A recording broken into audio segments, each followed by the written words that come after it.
Hi friends, welcome back to our channel. ఈరోజు అయితే onion vada అలాగే ఆనియన్ బజ్జీ ఎలా వేయాలో చూపిస్తాను.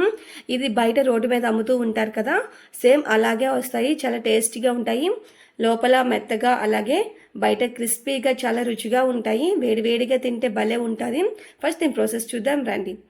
ఫస్ట్ ఒక బౌల్లో ఒక 3 మీడియం సైజ్ ఆనియన్స్ని నేను ఇలాగ పొడవుగా కట్ చేసుకున్నాను. వాటిని ఇలా నలుపుకొని తీసుకోండి. అందులోనే కొంచెం అల్లం వేసుకొని అది కూడా ఒకసారి బాగా కలపండి. ఇప్పుడు ఫస్ట్ అయితే నేను 3 టేబుల్ స్పూన్ శనగపిండి వేస్తున్నాను. ఇలా కొంచెం కొంచెం శనగపిండి వేసుకుంటూ కలుపుకోండి. మొత్తం ఒకేసారి వేసుకుంటే బజ్జీ అనేది బాగా రాదు, అందుకనే కొంచెం కొంచెం వేసుకుంటూ బాగా ఇప్పుడు ఇందులో 2 టేబుల్ స్పూన్ల రైస్ ఫ్లోర్ వేసుకుంటున్నాను. ఇలా బియ్యం పిండి వేయడం వల్ల చాలా క్రిస్పీగా వస్తాయి. ఇప్పుడు అదంతా కలిపిన తర్వాత కొంచెం కొంచెం వాటర్ వేసుకుంటూ కలపండి. ఒకేసారి ఎక్కువ వాటర్ వేసికండి, కొంచెం కొంచెం వేసుకుంటూ మనకి ఇలా ముద్దగా అవుతుందో లేదో చూసుకోండి.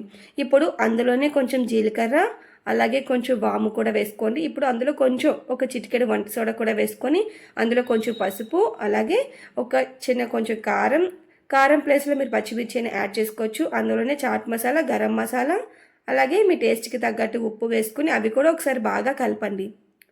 ఇలా మసాలాలన్నీ బాగా కలపండి. ఇలా కలిపిన తర్వాత రౌండ్గా చుట్టుకొని మనకి వడ షేప్లో వేసుకోండి. ఇప్పుడు డీప్ ఫ్రైకి సరిపడే ఆయిల్ వేసుకొని, ఆయిల్ అనేది హీట్ అవ్వాలి, మరీ ఎక్కువగా హీట్ అవ్వకూడదు. మీడియంగా హీట్ అయిన తర్వాత ఒక్కొక్కటి వేసుకొని బాగా ఫ్రై చేయండి. ఇది గోల్డెన్ బ్రౌన్ వస్తే సరిపోతుంది, మరీ రంగు మారక్కర్లేదు.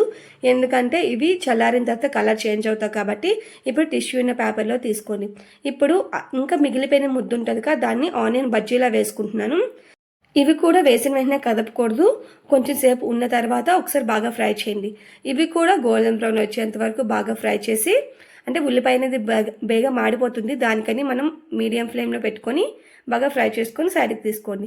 అంతేనండి, చాలా టేస్టీగా ఇంట్లోనే చేసుకోవచ్చు. దీనికోసం మనం బయటికి వెళ్ళి ఏం టైం వేస్ట్ చేసుకోవసరం లేదు, ఇంట్లోనే ఈజీగా చేసుకోవచ్చు. మనకి ఎన్ని కావాలంటే అన్ని తినేయచ్చు, హెల్తీగా కూడా ఉంటుంది, పిల్లలకు కూడా చాలా బాగుంటుంది. ఇది లోపల సాఫ్ట్గా అలాగే బయట క్రిస్పీగా ఆనియన్ బజ్జీ చాలా బాగుంటుంది. ఒకసారి ఖచ్చితంగా ట్రై చేయండి. మన ఛానల్ని లైక్ చేయండి, షేర్